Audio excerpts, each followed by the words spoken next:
That's a very interesting question, and probably a lot of people, great philosophers, would say that it's the most important, essential question about being a human being and being alive.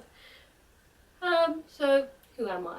I would think of myself more in terms of my behaviour, and I guess that's the way I define other people too, because one can't control your genetic predispositions, like your potential intelligence and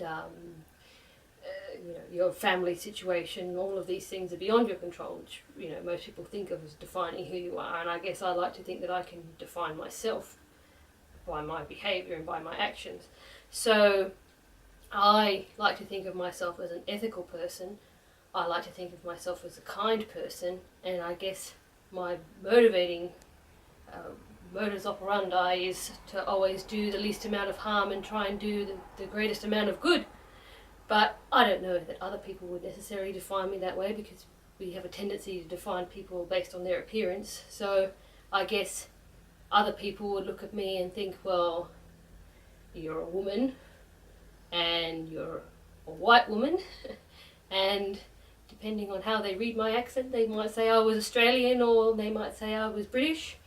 But I don't really think of myself in those terms. I think of myself more in terms of whether I'm being an ethical person or a good person in my definition of good, which, as I've said before, is whether I'm treating people well and fairly, and whether I'm listening to people and treating everybody with the same amount of respect, regardless of who they might be and how they might appear and what other labels other people may put on them.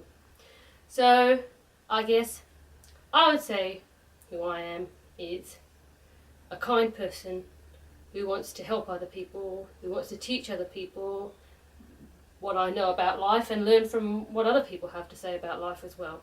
So that's how I would define who I am.